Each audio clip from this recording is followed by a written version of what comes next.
ಇಲ್ಲಿವರೆಗೂ ಎಷ್ಟು ಹೋಟ್ಲು ಮಾಡಿರ್ಬೋದು ಬಸ್ ನೀವು?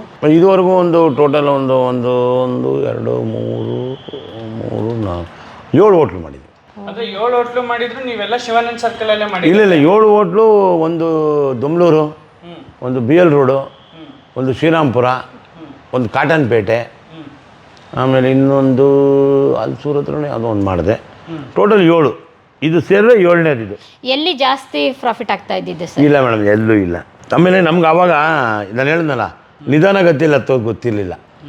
ವ್ಯಾಪಾರ ಆಗ್ತಾಯಿಲ್ಲ, ಬೇಗ ಹಾಕ್ಬಿಡು. ಅಯ್ಯೋ, ಅದಕ್ಕಿಂತ ಇನ್ನೊಂದು ಸಾರಿ ರಾಜಾಜಿನಗರದಲ್ಲಿ ಒಂದು ಹೋಟ್ಲು ಮಾಡಿದೆ 97ರಲ್ಲಿ. ಆ ಕಾಲಕ್ಕೆ 30 ಲಕ್ಷ ಕಳ್ಕೊಂಡೆ. ಅದು ತುಂಬ ನನಗೊಂದು ತುಂಬ ಎಫೆಕ್ಟ್ ಆಯ್ತು. ಅದು ದೊಡ್ಡ ಹೋಟ್ಲು, ದೊಡ್ಡಂದ್ರೆ ಮರ್ದೇನೋ ಒಂದು 100 ಜನ ಊಟ ಮಾಡ್ಬೋದಾಯಿತು. ಮಾಡಿದೆ, ಫ್ಲಾಪ್ ಆಗಿಬಿಡ್ತು. ಫ್ಲಾಪ್ ಆಗ್ತು. ಅದಾಗಿ ಸ್ವಲ್ಪ ದಿನ ಕಷ್ಟಪಟ್ಟೆ, ಹಗ್ಗ ಹಾಕೊಳಕ್ಕೆಲ್ಲ ಹೋಗಿದೆ. 1 ಲಕ್ಷ ಸಾಲ ಮಾಡಿ 1 ಲಕ್ಷ ಸಾಲ ಮಾಡಿ 1 ಲಕ್ಷಕ್ಕೆ 1 ಲಕ್ಷಕ್ಕೆ ಏನು ಮಾಡೋಕ್ಕೆ. ಅವತ್ತು 1 ಲಕ್ಷ ದೊಡ್ಡದು.